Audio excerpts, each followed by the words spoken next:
What's up, everyone? It is the Osmo.com NHL Hit the Ice show. We have a 12-game slate to talk about and tons of options, so we're going to get right into it in a minute. I'm joined by Steve Homercleese Bauer. Steve, how are you doing? Are you excited to fire up a bunch of lineups for this slate? Yeah, I'm looking forward to it. There's a lot of really good spots that I've already checked out, but there's a lot of kind of last minute news that we can expect tonight, and just some line combinations that I don't quite trust in certain good spots. So I can see it being a little frustrating, but luckily the games are divided up pretty nicely. You got 6 games all starting at 7, and those are mainly the ones with question marks. Yeah. So we should get the information we need by 6:30, but we can discuss that as we get to the games. For sure, specifically. Yeah, definitely some late breaking news and some stuff that we kind of know already. Yeah. Nolan detailed some of that in his article, so you guys feel free to check that out. I will post that link in chat. I see we've already got a pretty nice crew in here, so check that article out if you haven't already. That'll get you up to date if you're not around your computer, if you're working or whatever, and DFS is not your job, then you're going to want to check out that article. We've also got the Stacks article out on the website as well, osmo.com. And then projections, Osmo's rankings are up, as you see. And yeah, we're just really prepared. We're ready to go for this 12-gamer. So there's also pretty good late slates on DK. I don't know. Have you been playing late slates at all, Steve? I haven't. I'd like to tonight, but I got to go out after lock, so Okay. I don't think I'll have the time, unfortunately. Yeah. So but this is a perfect night for it. Right. Yeah, because it's like I don't know if they have a turbo, but they have a 5-game slate at like 8 Eastern, I think, and then there's like 3 late games as well. So should be pretty good if you are just sitting around on your couch.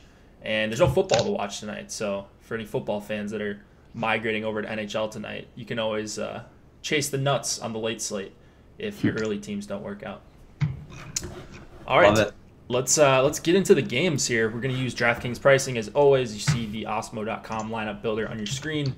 We'll start with the Ducks and the Bruins. 2.5 implied total for the Ducks, 3.1 for the Bruins. John Gibson going up against Yaroslav Halak, and no Bergeron tonight.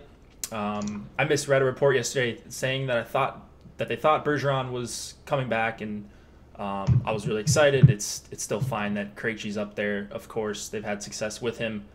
What are you doing with this game to start off, Steve? You're excited he's coming back. I'm a Bruins fan. Oh yeah, I can't imagine. I'm pretty pumped. Yeah, no, but it is for the weekend. They're expecting him for the weekend, or hoping for the weekend. So, yeah, this game's, I don't know. I considered the depth lines a little bit here just because of how bad the Kessler line's been defensively at times. But I can't really see myself going there on a 12-game slate. So it's pretty much the top 2 lines I like on both sides here.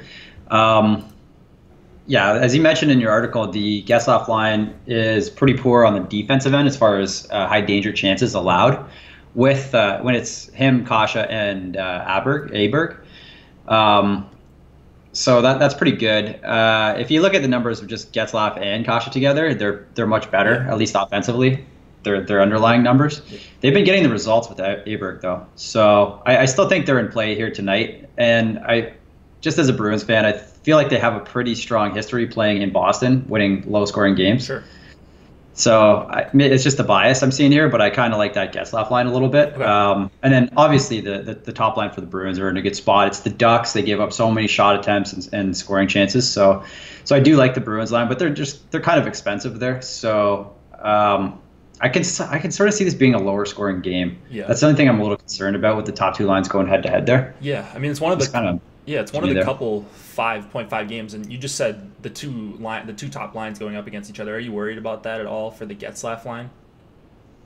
Not really. I don't think. I mean, the Pasternak, Marchand, Krejci line without Bergeron, I'm not particularly fearing them defensively. Their numbers look pretty good though. They haven't been bad on the defensive end, and their offensive numbers have been strong as well. So I'm not scared of them defensively, but I do like their offensive numbers there. Yeah. Yeah, I mean, Krejci's obviously a defensive downgrade for Boston one, but yeah, I just noticed those numbers had been much better than what they were the first couple of games we had this trio together. So I wasn't really looking at Anaheim 1, but you make a pretty good case for them now that we're kind of talking through this. My main focus for this one is just Boston 1. I mean, they're at home, so it's not like it's some hot take, but they're actually pretty affordable. And I wrote them up earlier today, and they're going to be one of my highest owned lines on the slate. I just love, like you mentioned, the high danger chances that Anaheim allows, and the power play as well. Anaheim commits a lot of penalties, so I like Boston 1 with Krug here quite a bit. Yeah, that power play is a really good point with them taking so many penalties. Mm-hmm. Yeah. Any other defensemen you want to talk about here, or goalies? I do like both goalies. I think their goalies are interesting in case this could be a low-scoring game, as Vegas predicts. So I do like both. Gibson, I kind of like in GPPs there. He's cheap on DraftKings, 7,600. And he's the kind of guy that can, if they get peppered with shots, he can still put up a really strong performance. So I do like that. I will have a decent amount of Gibson tonight, as well as the top lines from each team. Yeah, I had a decent amount of Gibson coming up in my non-Boston 1 lineups. So anytime he's anytime he's playing and he's got a reasonable chance at a win, and he's mid 7Ks, I think it would be wise to get some exposure because, like you said, just can stand on his head and kind of break the slate if things go his way. Yeah, and I think Halak is very similar to him as far as, decent chance of getting a win and only allowing a goal or a couple goals or less. Mm-hmm. But I just think that Gibson's more likely to be the one facing the higher shot volume. So I think he's got more upside. That's all. Yeah, completely agreed. You ready to move on from this one? Yeah, just sorry, one thing I didn't mention with the defenseman there. I kind of like Montour there at 4,300. Okay. I really like his price. Yeah. Power play 1 and goes well with Anaheim 1. Yeah, exactly. So I would include him with a lot of those Anaheim stacks if I'm playing them. Even as a one-off, as a defenseman, I like him. All right, Florida and Toronto. This one, quite a higher total, 2.9 implied total for the Panthers, 3.7 for the Maple Leafs. And we've got Roberto Luongo likely going up against Frederik Andersen, who is expensive but will surely have some ownership. We've got a bunch of viable lines in this game. At least 2, probably 3 on the Leafs, and then a couple on the Panthers side if this is going to be a high-event game. You like targeting defensemen against the Leafs as well. So what do you like the most in this game, Steve? Toronto 2 and 3, the Matthews line and the Kadri line. So opposite of you. Yeah, you're opposite of me. Yeah, I like the other 2 lines. I mean, I just want to avoid the Barkov line. That's the only line I'm actually not worried. I wouldn't say worried about, but why would you go? It's the path of least resistance is to avoid them. But you do bring up a good point that they are giving up a decent amount of high danger scoring chances, and the Tavares and Marner line are very strong, and they play together on the power play unit. So right away you get more correlation there than with the other 2 lines. But I just think that playing against the Florida second and third line is a way better spot to be in at 5-on-5. And just given the way that the Leafs don't generate that many power play opportunities, I think most of the game should be spent at 5-on-5 for them. So that's why I prefer those 2 lines. No, you make a good point. And I'm not like off of Toronto 2 and 3, but I kind of figured that would be the thinking of most people. Like, well, everyone loves Austin Matthews, and it's hard not to. He's got cheap line mates and such. Really good even strength matchup. And then same thing with the Kadri Nylander-Marleau line. I like that line a lot. So for me, a lot. Yeah, that's one of my favorite value lines on the entire slate. 100% agree. Yeah, they're right up there for me. Just so cheap, and their numbers have been insane, and they're gonna get Florida 2, Florida 3, maybe some time against the fourth line. Florida is pretty weak outside of their top line, and Dadnoff for forwards. So I don't disagree with you at all. I think all 3 of these Toronto lines are in play, but I'm just going to go heavier on the Tavares line and the Kadri, Marleau, and Nylander line. Yeah, that's fair. I understand that for sure. Florida, Barkov line? Yeah, that would be it for me. I mean, as well as the Dadonov line did last game and their numbers against Buffalo, the Buffalo depth is night and day from Toronto's depth. Sure. I don't think it's the same matchup. They played against the Leafs the previous game, that second line. They got filled in defensively, I think. They didn't give up much in the way of goals, but shot attempts and all that, their numbers were completely different than they were against Buffalo and their depth. So I definitely favor the Leafs over that second line there. So I probably won't play much of that Florida 2 in MME formats, maybe just a little bit for the price. But realistically, I'm much more interested in the Leafs depth than the Florida depth. Yeah. So it would be Florida 1 and then all 3 Leafs lines, but leaning towards third and second. Yeah, I like what you're saying. And I'm kind of there with you. If I go to anywhere on the Florida side, it's going to be that top line. I just ran 50 lineups before the show just to kind of get an idea of what my exposures might look like, and I got 1 share of Florida 2. So who knows in my final crunch if I even get 1 share of them. I'm playing 100 lineups, so maybe 1 or 2 shares there, and that's about it for Florida 2. Defenseman here, Yandel on the top power play correlates pretty well to Florida 1. And then we've got $6,800 Morgan Riley. You down with that? That's pretty pricey. I can't see how many, if I'm playing Riley, it would be for that power play and power play correlation. I can't see many lines I can fit with Riley, Tavares, Marner, and like a Kadri or Matthews or whatever. There's just not that many out there. And there's defensemen I like in the 6K range a little bit more tonight, even though I think it's a good spot for Riley. I think it's a really good spot just the power, if they do get on the power play tonight.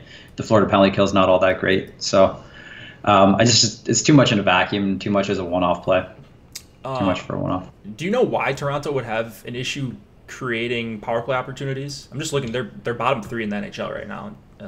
There's I can't think of a reason. I mean, a lot of people have been puzzled about that all season. We've seen countless articles or little Twitter blurbs about that. People just mind boggled from that stat. Given how fast and talented the Leafs are, you'd figure they'd be drawing a lot of penalties.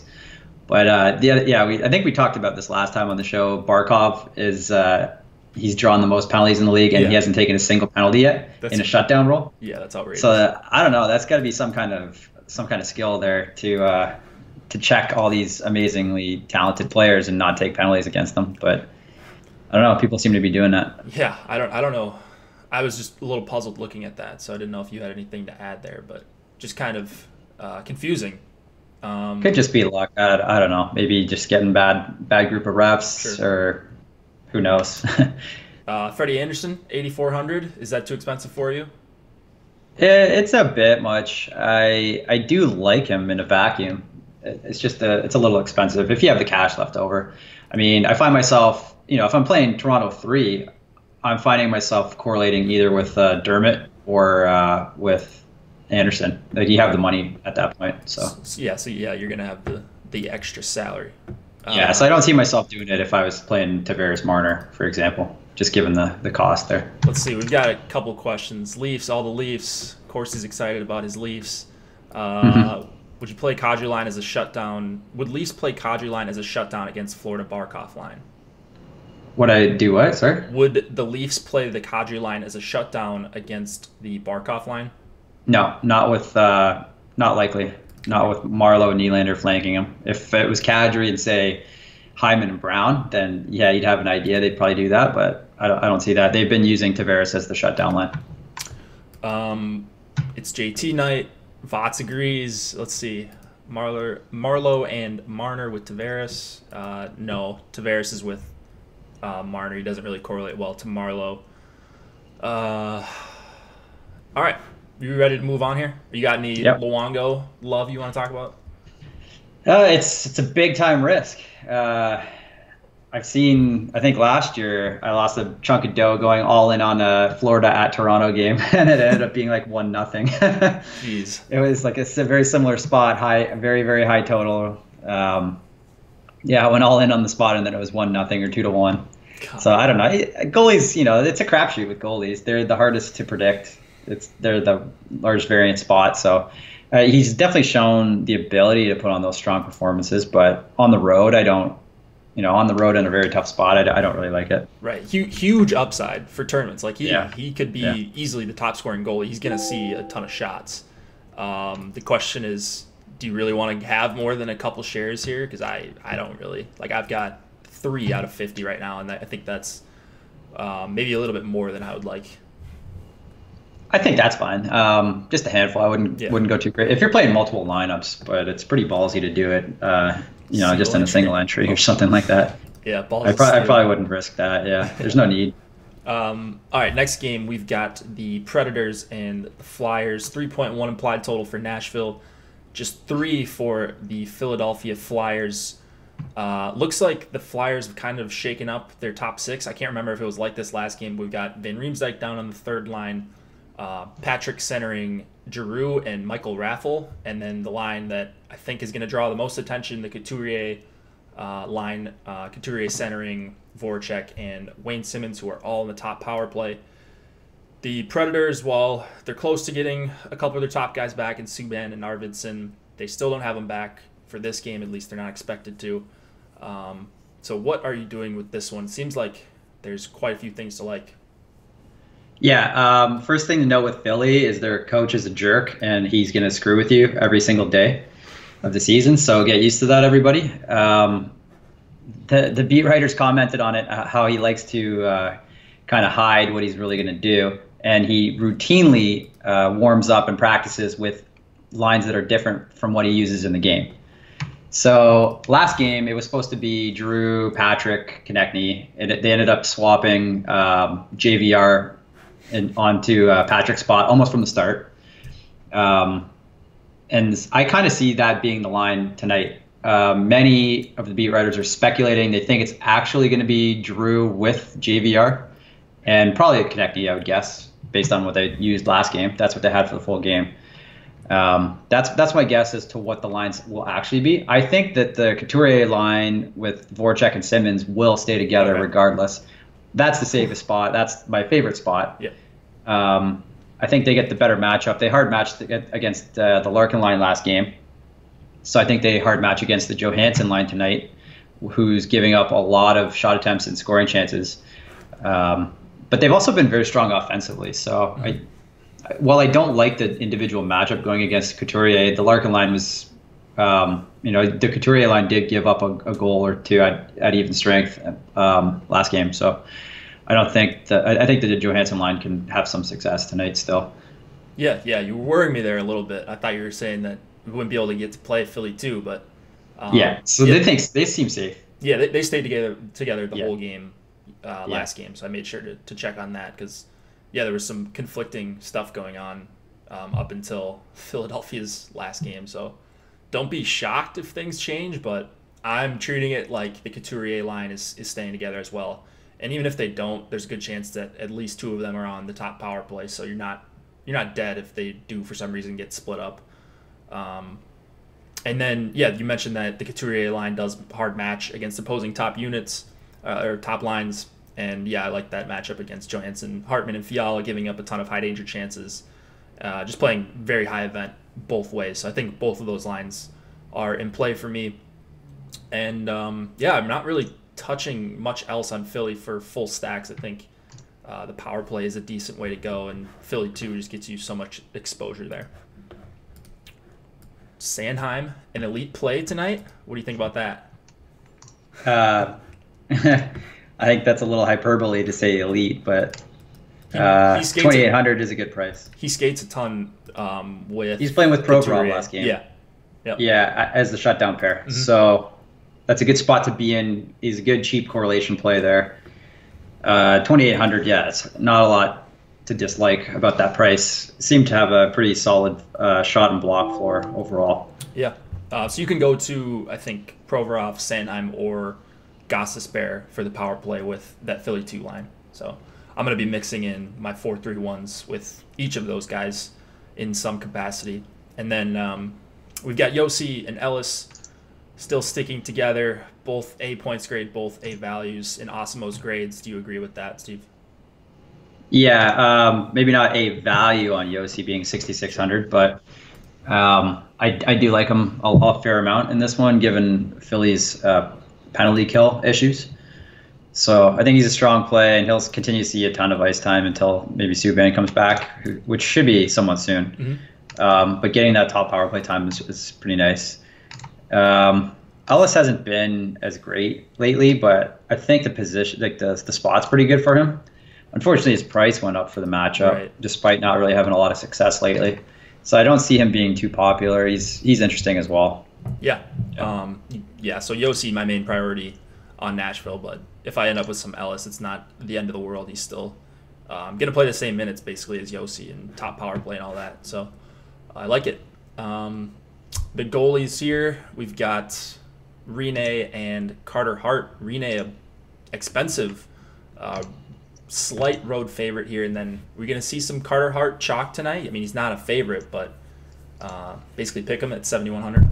I still think he's a good play at that price. I wouldn't say he's not going to be as popular as he was last time. He was the largest favorite on the slate at home against Detroit. This is Nashville.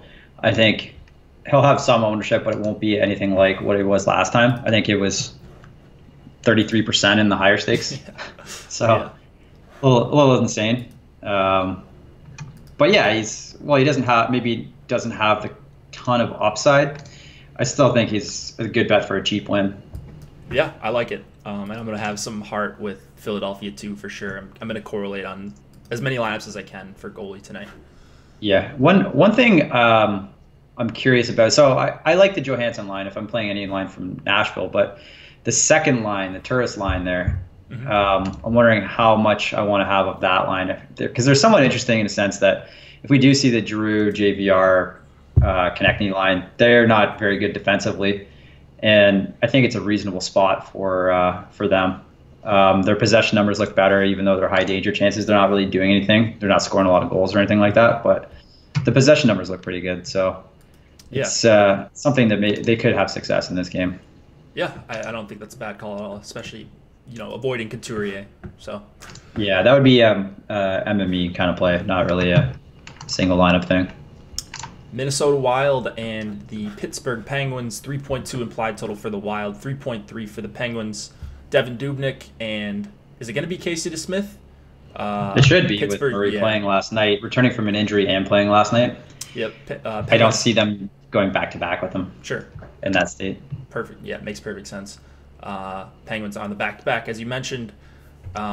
Looks like we're going to get maybe some clear line matching if we're reading this right. I guess it's probably a little bit unclear. Wild lineups or wild lines. I have a different read here. I think it's going to be Stahl, Granlund, and Zucker. I don't know why it's not updated on our site yet, but I'm pretty certain that's what they skated with yesterday. So I would expect that line to be intact. But what are you liking here with a 6.5 game total, Steve? Yeah, I'm just not sure. They might not have updated on Fantasy Cruncher just yet, and I think that's likely where they pull from. Yeah. Where things pull from. Or no, because also Daily Faceoff doesn't have the updated lines either. So I think that's the source really for both those sites. So that's why they won't show up on ours just yet. Yeah. But it should be for sure Stahl, Granlund, Zucker, and Parise, Koivu, and Nino. Okay. So, and then you can forget about the third line. No one cares about that. They're terrible. Well, they were terrible with Coyle, and I think it was Eriksson Ek and Greenway. They were a train wreck. But yeah, I don't know. I mean, I like that Minnesota 1 is intact here. Stahl, Zucker, Granlund. That's one of my favorite lines. They haven't really had much like slate breaking success as they did last year, but their numbers are incredible, and I love the numbers. Of course, Pittsburgh on the back-to-back. They play at a high pace. I'm just wondering what you think the line matching is going to look like here. We're going to see Crosby against the Coyle, Parise, Niederreiter line, or Crosby against the Stahl line? What's your read there? Yeah, I don't have a clear answer on that. That's what I've been thinking about myself. It's, the Stahl Granlund line seems more dangerous offensively, that you maybe want to put your shutdown line against them. Mm-hmm. But on the other hand, do you really want Malkin going up against the shutdown guy in Koivu? Yeah. So that's the thing. I'm not really certain. My guess is you probably see Crosby against Stahl, but yeah, I don't know. I mean, Pittsburgh has these games sometimes where they don't hard match when there's a pretty balanced top six, and maybe this would be a spot to do it. That's fair. Yeah, I mean, I'd rather not play against Crosby, but I guess I just don't know. So I'm definitely gonna have some shares of Minnesota 1 here, and then that second line is also pretty decent value for a team with a 3.2 implied total and a line that's already had a lot of success recently. So I'm on the Minnesota side here. I don't think that's going to be shocking to anyone. I'm almost always on Minnesota. They just, for whatever reason, are underpriced, or I don't know what's going on, but they always pop in my projections. And then I don't really love anything on the Penguins side, which is scary for a large total here. Yeah, I don't either. Maybe third line. I could see some kind of Hornquist exposure, something like that. I don't love them on the back-to-back coming off a hard-fought win over Washington last night. So, yeah, exactly. I don't love anything in their top six. So, yeah, I think that, both the Minnesota lines are pretty good defensively.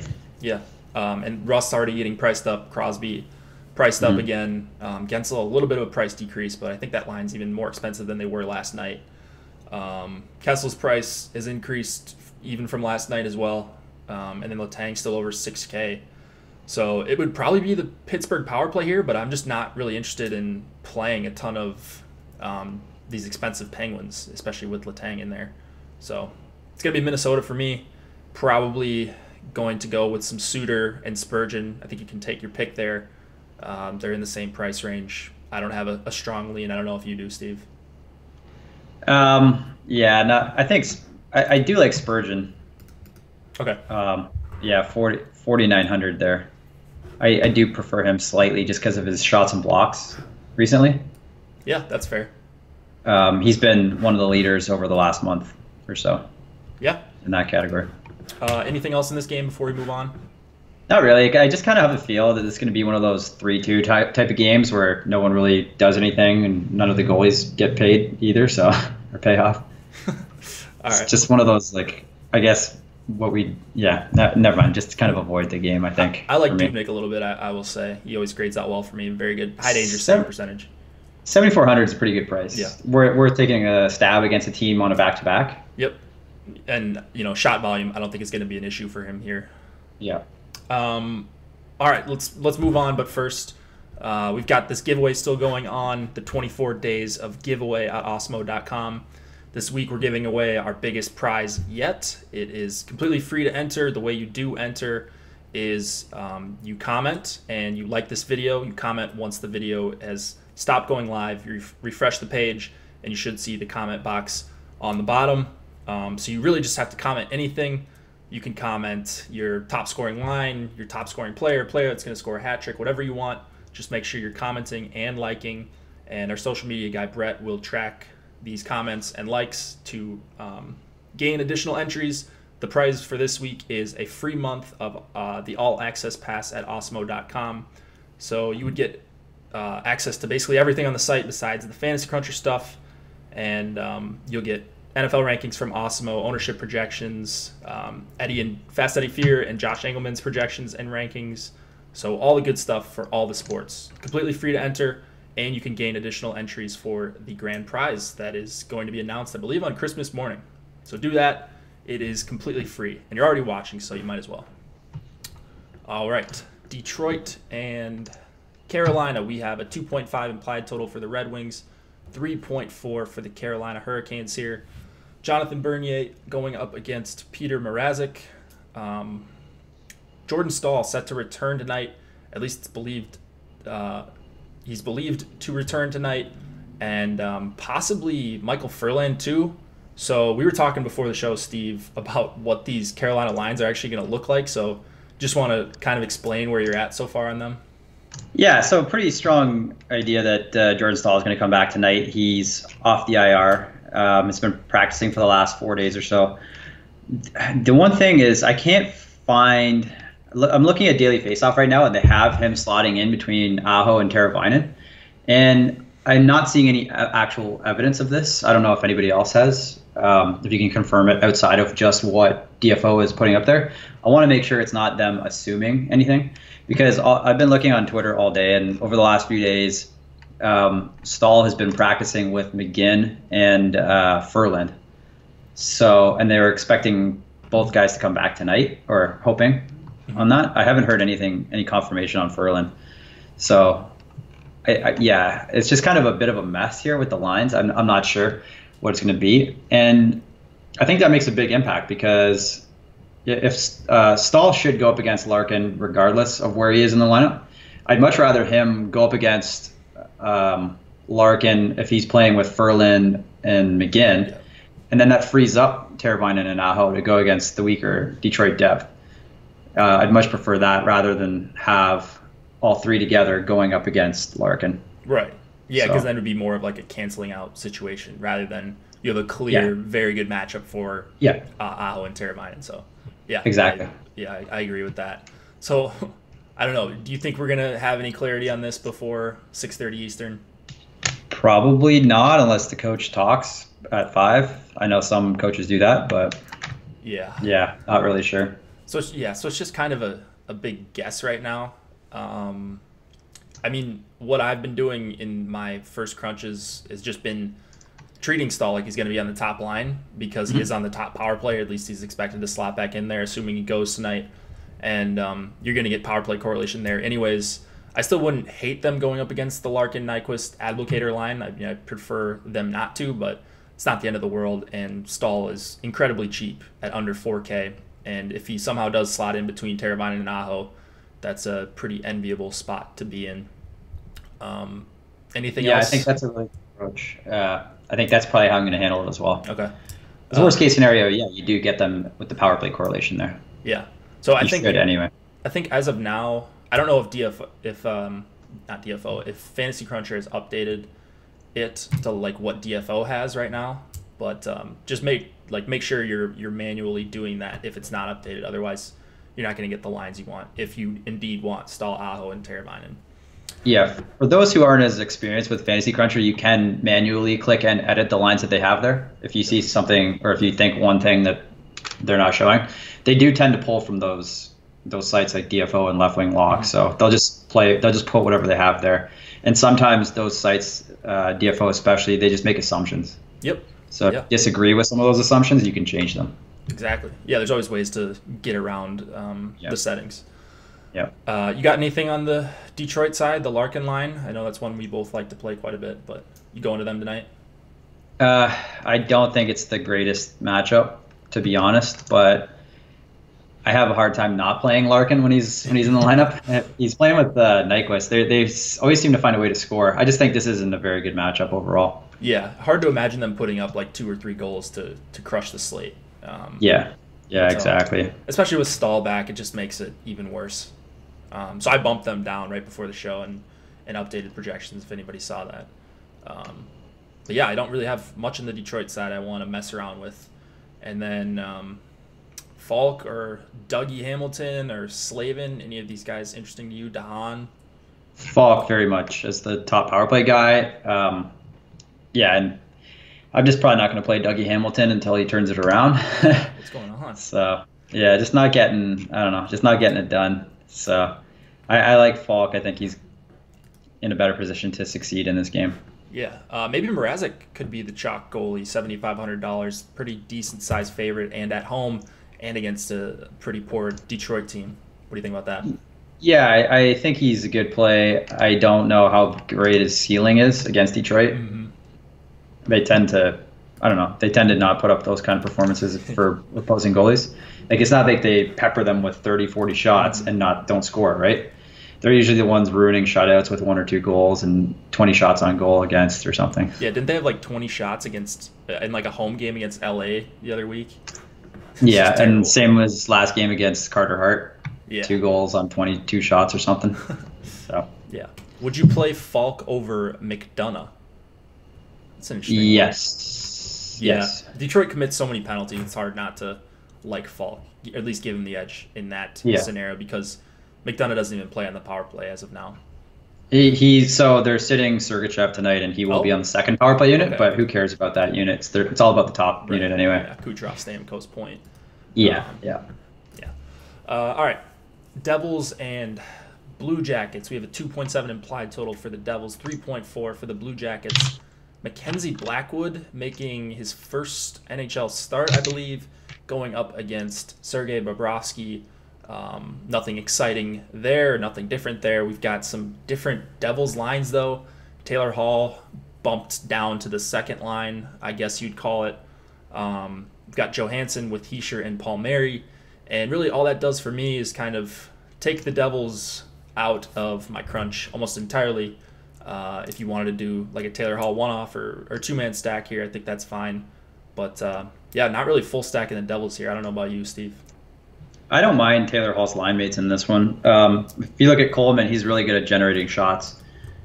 He's kind of I wouldn't say, maybe underrated, or I would just say more unknown commodity. But if you just look at his game log, how many shots per game he generates, and with a elite player like Taylor Hall feeding him, I think there's some potential there. He's a bit more expensive than I would like, but he's got a very solid floor. And Zajac has some power play correlation with Hall. Sure. In general. Yeah, just I don't know. It kind of takes away the luster. I don't know why you'd play Hall with Zajac for me, but I don't know. Obviously not my decision here. I think the Columbus side probably has some lines you're interested in. Yeah, very much. Well, the top line is very obvious. Atkinson, Panarin is back, and then Dubois. You can fire them up in every single matchup. I think they'll be pretty chalky tonight. Mm-hmm. It seems to be everyone's first hunch is play the Devils. They just got smoked by the Leafs to give up 7 goals. So play the top lines against the Devils. They'll be chalk tonight. But I do have interest in that third line, or it's what's listed as the third line, with Boone Jenner, Josh Anderson, and Oliver Bjorkstrand. All really good individual core C4 players, so you should see a decent amount of shot attempts here from them. They all have great floors. The one issue that I have with them, though, is that they are all individual shooters. They all like to shoot. I don't think anyone's the big distributor here on this line, so it's going to be interesting how it plays out. But I expect them to have really good possession numbers in this game. It's just a matter of if they can put it in the net. And against a rookie goaltender, I think it's a good spot. Yeah, they're up there for me, near this like Toronto 3 line, the Kadri line, as one of the best point per dollar values of the night. So full power play correlation in the second unit. If that sticks, I mean, you're probably going to see Jenner and Anderson at least on that unit. Who knows what they do with Bjorkstrand from power play to power play. But would you go with Werenski if you're going with that Blue Jackets third line? I like his price. I don't think you have to force any kind of correlation there. I'm not sure how they will match things. They had been hard matching for the longest time, and I think they would have had the Devils kept their lines together. I think it's very likely we would have seen Columbus 1 against New Jersey 1. But in this case, I'm not quite sure how they'll do it. I imagine you still see probably Atkinson, Panarin, and Dubois against Taylor Hall. Okay. But I do suspect it's not going to be a hard match. Yep, that was my read as well. So hard to get a feel on who's going to see who for the most time. But yeah, I'm just playing what I think are the best lines, and you pointed them out. The Blue Jackets top line, and then that Jenner, Bjorkstrand, Anderson line. Any defensemen on the Devils you want to talk about? Or we mentioned Werenski, but obviously Seth Jones in play if you're going to that top line as well. Yeah, I don't love anything on the Devils side. I think Vatanen is their best defenseman, but 4,800 on the road against the Jackets. There's better guys at better prices. Yep, and doesn't get top power play time. So. Yeah, exactly. So, and then it's not particularly a notable power play matchup. I think the Blue Jackets take the fewest penalties in the league. Okay. So it's not really a spot for Butcher. Bobrovsky at 8,200. Or Blackwood for 7K here? I do like Bob at that price. I think it's a good price. He's been playing better the last game or two. So, and New Jersey's, every time you mix up the lines like that, I don't love that kind of scenario. Mm-hmm. It's tough for an offense to get going when you completely change the lines up. So I think it's a good spot for Bob. Yeah, I like Bobrovsky a lot. So glad to hear you're on the same page. And then I didn't have any Mackenzie Blackwood exposure. I don't think I'll be there by the time I get to lock. He's 7K. I think I would rather play Luongo. Hart at 7,100 and Luongo at 6,900 or 68 or whatever he is. Those are the two guys I'd rather play at that price. Same page. Blackhawks and the Dallas Stars, 2.6 implied total for the Hawks, 3.4 for the Dallas Stars. We have Cam Ward going up against Ben Bishop, and looks like Osmo likes Bishop a lot, actually, now that I'm seeing this. Dallas won, supposed to be back together. They were back together very quickly in their last game, even though Gurianov was supposed to skate with Seguin and Ben. He did for like 3 or 4 shifts, and then that was the end of that. So we've got. I think one. Was it? Maybe one shift. Was it one shift? Oh God. Yeah. So I guess note to self: just always play the real Dallas 1 if you're going to play Dallas. Do you like Dallas 1 tonight? They're one of my top stacks. I do. The key to them tonight is Klingberg's coming back. Mm-hmm. Klingberg's returning, and that should really boost their offense. It's kind of an underrated part of the game, but those puck-moving defensemen, to get the breakouts going and all that, moving the puck up out of your own defensive end, is such an underrated part of the game, and it should really boost their power play as well. Yeah, so I'm all over Dallas 1, all over Klingberg, Chicago. It doesn't matter which line the second line matches against, or if they match at all. They should be able to handle any of these top Chicago lines pretty easily. So assuming they stay together the whole time, absolutely love Dallas 1 and Klingberg. So gonna try to jam in as much of them as possible. And is there anything else to talk about in this game? Not too much. I think the Taves line is very, very high event in general. Yeah. I do like to play them on a comeback. They're pretty cheap there. If you just look at their numbers, they're generating a lot offensively, but they're also giving up so much defensively. I think Dallas is just so strong at home in general. I don't like to play teams going into Dallas. Agreed. So probably no Chicago tonight. Jake's all over Dallas 1. What a surprise. Yeah, I'm going down with the ship one more time. So, but I think this is actually a very, very good spot. Yeah. I'm always cautious with Dallas, but this is a fantastic spot. Yeah, there's nothing bad about it. No Crawford in net. Yeah. So, I mean, if you get beat by Cam Ward, you get beat by Cam Ward. I don't think that's going to happen. So, just hoping the scoring from Dallas comes on, comes from that top line. So, and the power play. So, should be a fun one. How chalky do you think they're going to be? People in chat think they're going to be pretty chalky. I think they should be. They're also very expensive, though, and it's hard to fit lines with them. So, going to be such chalk with all the value. Okay. Yeah. One other note, though, I should say, I think it's reported that Shore's on the top power play unit with them. Yeah.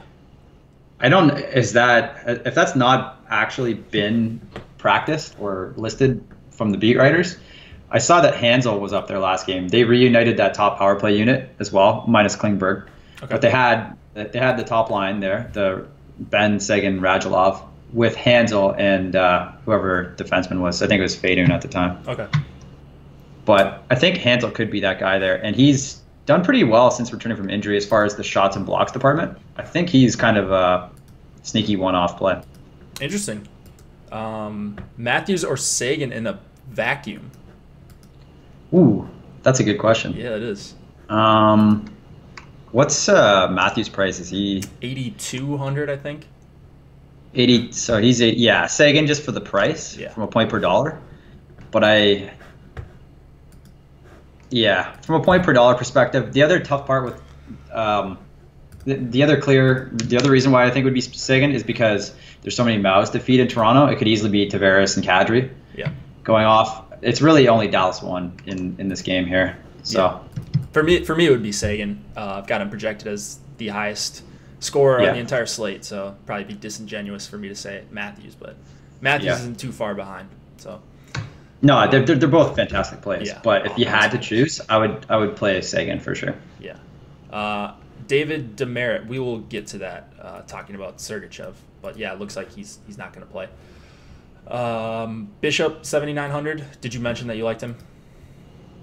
Yeah, I do. I was saying something last game about Chicago not being a great matchup for goaltenders or whatever. They hadn't been getting that much shot volume on net, and they'd been scoring a lot of goals. But in Dallas, I think Dallas is really good at shutting down the quality there. And with Klingberg back, I think there's a good chance maybe you see a lot of outside volume there. And so I think he can – and 7,900 is a really good price too. So Yeah, it's a price play for me. And, win equity. Like, it's just such a good bet for a win here. So he's getting near the cap, near guys like Bobrovsky. So I like him a lot. Yep. All right, Tampa Bay and Calgary, we have a 3.3 implied total for both teams here, Louis Domingue and David Rittich. Both guys reasonably priced here. Backlund back with Tkachuk and Sam Bennett, and then we've got some renovations on the Lightning. Not sure why, but it's going to be Palat with Point and Kucherov, and then JT Miller slots up on the quote-unquote top line with Stamkos and Tyler Johnson. So what does all this do for you from a DFS perspective tonight? Yeah, it's a bit of a curveball at the last minute, them making all those changes, not going with Vasilevsky, going with Domingue. Sergachev is out. He's sitting tonight. He's scratched. Whoever just asked that question. Yeah, the Stamkos line's a bit of a wild card there. They haven't played too many minutes together this year, any of those guys. Obviously, from the Tampa side, it's very clearly Point, Kucherov, Palat. That is a really, really strong line, full power play correlation. If you're going to attack Calgary, I think you'd probably want to go on the power play. Yep. Do it that way. Probably a tough even strength matchup against the Backlund, Tkachuk, and Bennett line. So that's a little tricky. I would be more. I think Calgary 1 is pretty appealing in the spot tonight with Domingue in net and likely avoiding the point line. Yeah. So I can see myself wanting to play those two lines, the Calgary 1 and the Tampa 2. Agreed. Yeah. So the Backlund line you expect to go up against Palat, Point, Kucherov, correct? I would think so, yeah.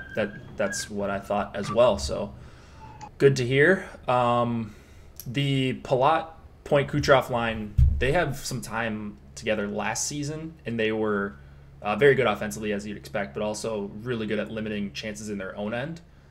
So it kind of takes me off Backlund, Tkachuk, Bennett a little bit. I liked them as a value before, but now I've kind of backed off of that just a little bit, and it's going to be clearly Calgary 1, not in the same price range, so it's not like you're going to have to make a choice between Calgary 1 and Calgary 2. But I just do give the lean with my ownership to Calgary 1 now. So that's where I'll be, and then I agree, the Point, Palat, Kucherov line. Hard to beat that line with those three together. Yep, for sure. We've got some very expensive defensemen here, especially Mark Giordano, who is $6,700. Man, is that too expensive for him? Yeah. Yeah. I don't know about that price tag in this tough matchup. Okay. Maybe just GPPs. He wouldn't be the standard cash play as he usually is.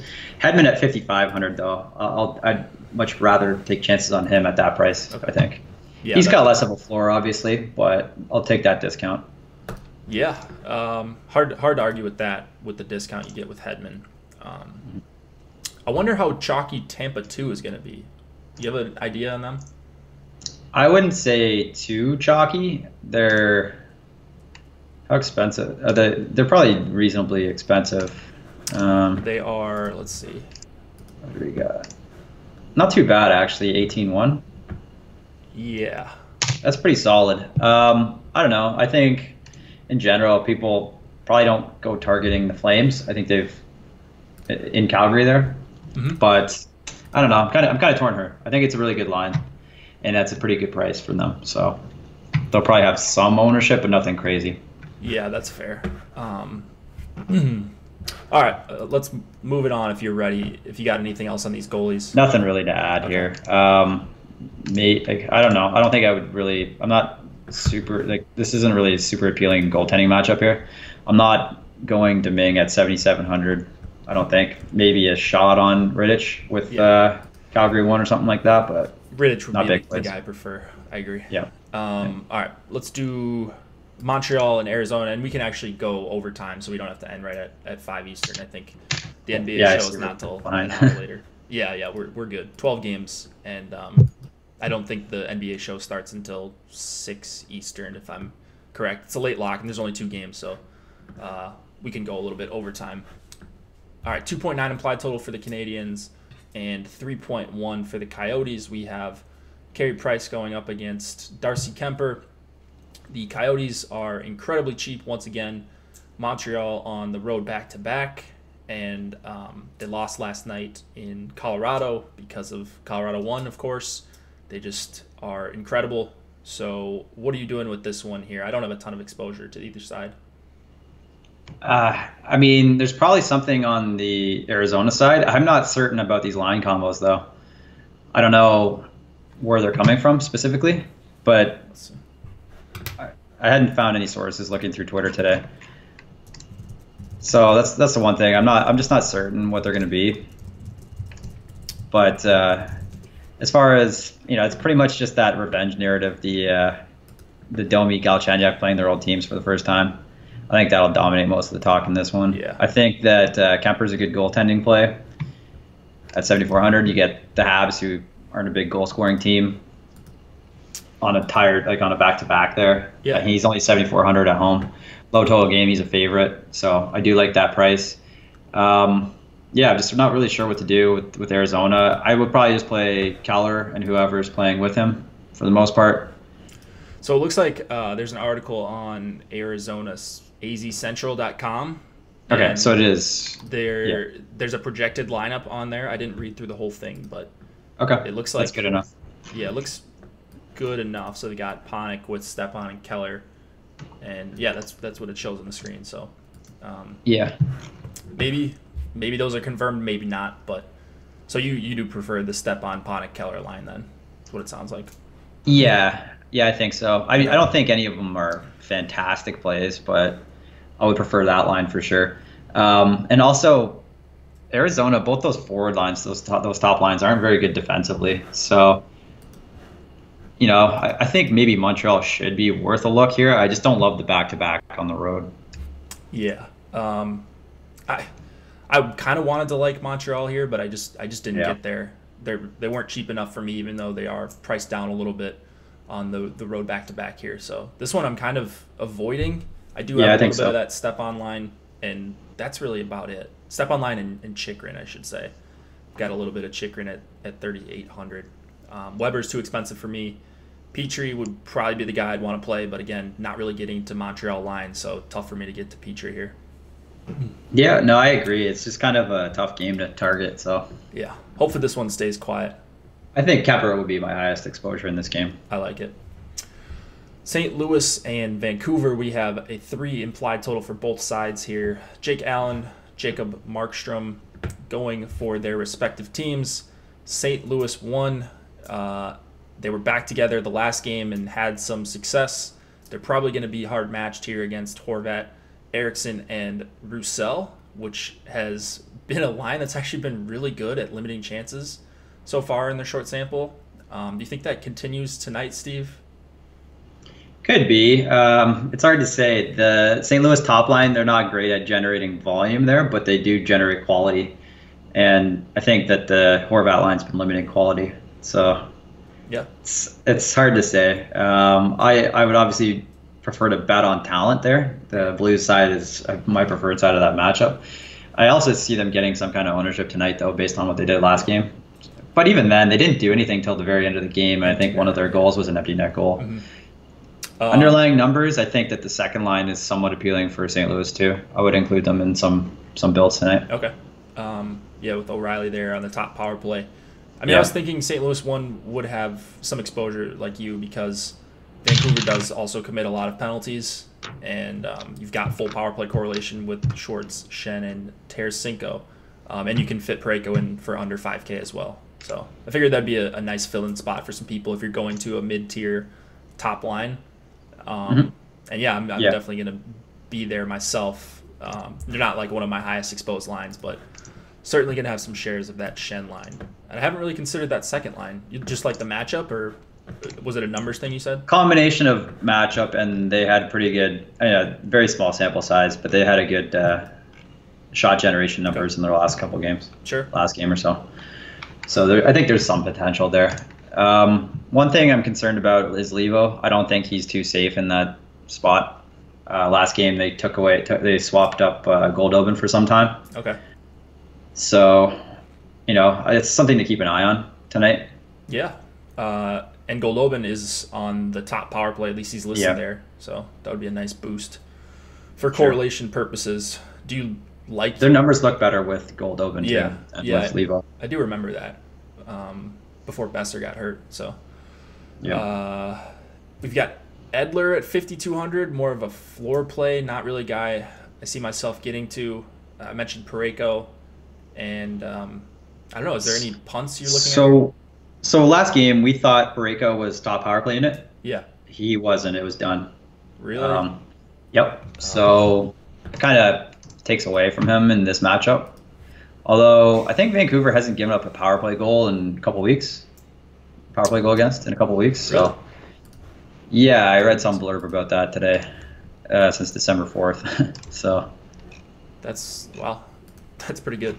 I think they're probably still taking penalties though. Maybe they're just getting a little lucky on that side. So they are taking, not bad actually. 23 times shorthanded in 9 games in December. So that's a pretty good rate if they could sustain that. Yeah. But still amongst the top in the league for the entire season. Yeah, and daily faceoff still has Levo on the top power play unit here, which I don't think is accurate. So would you just keep it to Pettersson and Besser if you're hand building? Yeah, I think that's the safer option if you're going to go to Vancouver tonight. Those two with Adler, something like that. Besser and Deaky Pete are gonna wreck shop. Is that what they call him? Deaky Pete? I've never heard that. That's an interesting nickname. Yeah. All right. And on that note, anything else? Oh yeah, they did smash St. Louis last time they played. Yeah. So I don't know. I kind of find that teams don't like to let that happen twice. Sure. I think they do everything to shut them down. Yeah. Avoid that. Maybe play a little harder. I think that was also a weird afternoon or a Sunday game or something like that. You usually catch guys sleeping in some of those games. So. Oh yeah, that was the one right before Yo got fired, right? Yeah. So I think we see a little bit better St. Louis tonight. Okay, that makes sense. All right, let's move it on. I think we got a couple more to go. The Islanders and the Vegas Golden Knights, 2.5 implied total for the Islanders, 3.4 for the Golden Knights. Thomas Greiss, Marc-Andre Fleury going here. Is it a Vegas one night for you, Steve? Yeah, but I kind of want to play some Vegas too. I was hoping Pacioretty was still playing, but Peary coming in at 2,500. It's a double center stack, but he's a scorer. He's a pure offensive guy. And playing with Tuck and Stastny, I think that line could score some goals. It's a great matchup. Islanders just give up a lot of shot attempts in that. They've been, I don't know what it is that they're doing to have such terrible defensive underlying numbers, but not getting scored on all that much. And they find ways to pull out wins. I just don't get it. I don't see where it's coming from, but I think there'll be opportunities. Yes, Huey. Projections update after the show. Let's see. Anything else? Fleury in a good spot. Peary, I always see the beat writers from Vegas talking about him like crushing in the AHL. Is that right? Yeah. Feels like he's been around forever. Like when I first started playing NHL DFS, and then I haven't heard. He's been around. Okay. I think he was Florida, then Rangers. No, yeah, Vegas. Rangers. I remember playing him some on the Rangers. I was probably just a fish, just clicking on buttons though. Well, because he's always so dirt cheap. He was a power play specialist, something like that. Yeah. For them. So he only got out there sometimes. But I mean, he's been consistently in the AHL. Obviously, it's probably because of his defensive play more than his offensive abilities. But if you're going to give him a shot on the second line here in a good matchup, like you're going to generate opportunities here against the Islanders. I think it's worth it, taking a shot on him. Dead minimum, 2,500, playing with two pretty good players. For sure. Vegas one's an obvious play, I think, tonight. Obvious value. They're always going to be a good play in a favorable home matchup there. They're always underpriced as well. Yeah, 3.4 implied total for them too. I know a lot of the top guys will have a bunch of exposure to them again because, like you said, underpriced. I think 18-1 in total. That's kind of a steal against the Islanders, even though, like you said, they're doing a good job of limiting goals, but like they're giving up a ton of shot attempts still. So maybe just funneling to playing bend don't break style. Yeah, I guess. Who knows? But it's working for them right now, I guess. So they're probably going to try to keep doing what they're doing. I don't have anything on the Islanders side outside of maybe a Radin Pulak one-off for 4,500. I don't really like either of these lines going into Vegas tonight. Yeah, I don't think you play teams going into Vegas. Yeah, should be a hard, well, maybe not a hard rule, but you have to have some kind of impressive stats or something going on for me to want to play you going into Vegas.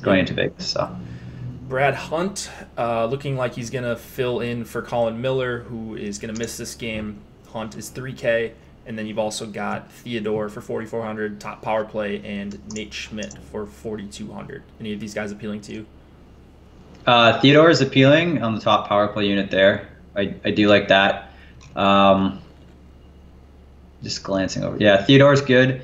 No interest in Schmidt or Hunt, really. Schmidt's more of a shutdown guy. Hunt is in a more of an offensive spot. One guy I was looking over Vegas' last couple game logs just to see how the Stastny line had been doing. But I noticed that Holden had led them in individual shot attempts over the last multiple games. Really? Like somewhere up around 8 individual shot attempts per game over the last 2 or 3 games. So weird. He's a guy with Miller out that I kind of have my eye on. So something like he had 9 individual shot attempts last game, only 3 shots on goal. Okay. But you're playing against the Islanders team now who's giving up a ton of shot attempts. Mm-hmm. So he's a guy, he's cheap play that I'm maybe sprinkling in a couple spots, but just a guy to keep an eye on there, 2,800. Sure. Yeah, I like the call. Dirt cheap too on DK. Yeah. It's Sagan / Marc-Andre Fleury over Matthews Mrazek, right? For me, it would be. Kyle, what would you do there? Sagan and Marc-Andre Fleury versus Sagan Fleury over Matthews Mrazek. I don't love Marc-Andre Fleury against the Islanders. They don't shoot enough, really. That's true. So maybe another goalie at the top that's in a better spot. Bishop or Anderson if you can get up to him. Fleury is 8K. I'd probably rather go Bishop, 7,900. Yep. Bishop and Sagan. I like better it. Correlation there. I like it. I'd much rather do that. All right. Are we ready to move on here now that you said you don't really like Fleury that much? Yeah. Cool. Last game of the night, and then we will get out of here. Winnipeg Jets, San Jose Sharks, 3 implied total for the Jets, 3.5 for the Sharks. Connor Hellebuck going up against Martin Jones. We've got a dirt cheap San Jose 2 line. It doesn't correlate as well as the top line, but are you firing up some Sharks here tonight? 3.5 total? Both teams, man. This is the late night hammer. I think this game could explode for a lot of goals. It's just it could come from anywhere. There's so much talent on both sides. That's the toughest part is to narrow it down. You'd probably think that you see Couture against the Scheifele line. Maybe those 2 lines cancel each other a little bit, and in which case, you're left with the second lines, third lines going against each other. I do like the San Jose depth more than the Jets depth, at least. Like you mentioned, Pavelski there with Kane and Donskoy, pretty solid unit there, and they're likely to go against the poor defensive second line of the Jets. And one other thing that I heard is that Lowry's a game time decision, so that's going to hurt their third line as well a little bit if he doesn't play. So defensively, I think Winnipeg's a little hurting there. Yeah, no kidding. Okay, so just a little bit of an extra bump to San Jose, I guess, that depth line, if you're looking at that Pavelski line, which I think we both are. I'm looking at Donskoy, like just his game logs, just his results, and kind of understand why he's 2,600. I mean, he's getting an assist here and there, but he's not really getting any shots on goal. No more than 1 shot on goal in, his last 10 games. Yeah. And 5 of those he had 0. So it's just not great. Not doing much. But 2,600 playing with Kane and Pavelski, I think Pavelski's a very solid as a one-off if you don't want to go to the other guys, just given his power play exposure and stuff like that. That can kind of solve those issues there. Yeah, playing with Burns and Carlson on the top power play. Yeah. Carlson's a really good price for me. He's a guy I really like. 6,100. He's towards the lower end, like the lower price point of all those studs, and he's actually led all defensemen in shots plus blocks over the last month of play. So, nice. Excellent floor, upside there on the top power play unit, and he's shooting at a really low shooting percentage, so he's due to improve offensively. So I really like that from on defenseman standpoint. And there's one other guy. If you want a cheap defenseman, Brendan Dillon. Min priced. Brandon Dillon? Playing with Carlson. Sure. I was looking at the Vlasic Braun pairing. I heard a little bit of talk about them. Yeah. 2,500 playing with Carlson. I kind of just overlooked him. He's playing 19 minutes a game or so, and pretty good floor, decent amount of shots and blocks as well. And you're playing with Carlson, so yeah, could be worse for sure there. In what should be a very high event game, I think he makes for the best punt option on defense tonight. If you really need a min price guy. Yeah. And then Bufflin or Trouba or Morrissey. Do you have a clear pecking order outside of the price here? They're all in play. It would be Bufflin, obviously. I think he's got the most upside of all those guys. Mm-hmm. Goalies. Martin Jones, $7,700. Still never Martin Jones. Of course that happened the night I said that, right? Yeah. Wait, what did he do? Did he... Top scoring goalie of the night. Shutout. He did? He shut out the Wild in Minnesota. 4-0 win. Oh, that ended up being a shutout. I didn't watch the end of that game. Yeah. Yeah. 10 points, I think, on DraftKings, 40 on FanDuel. When you've got all these skaters in front of you, you're going to have some good games every once in a while. Sure, yeah. And then I guess maybe the sign should have been all those disjointed Minnesota Wild lines. Yeah. Those are garbage. Complete garbage. No wonder they didn't score a goal. Yeah, I don't know. You see that coming a mile away. Well, and then he put Zucker, Stahl, and Granlund back together. Eventually. When you're down 3-0. But yeah, then what? Yeah, apparently they had a lot of good chances. They just weren't pulling the trigger. Yeah. All right. Anything else you want to say to kind of wrap this slate up? Actually, make sure you guys comment and like this video. You will get entered in for the Osmo.com free giveaway. We're giving away an all-access membership for a month for free each day until Christmas Eve, and then the grand prize will be announced on Christmas morning on Josh's NBA show. So that'll be one you want to tune into. And all you have to do is comment something, your favorite thing about this slate, and like this video, and you will be entered into the random drawing. Steve, you can feel free to close it out here. Yeah, not much to add, really. It's a 12-game slate, so not as concerned about ownership. The most popular spots probably Columbus top line and Dallas top line, I'm thinking, and then, of course, Toronto, but some kind of mix there. But, a 12-game slate, I wouldn't worry so much about ownership on those spots. It's pretty easy to differentiate if you've used any of those line combos. So, go heavy on your favorite spots, guys. Don't worry about ownership. Yeah. But overall, good luck tonight, guys. Love it. Hope you do well. Good luck.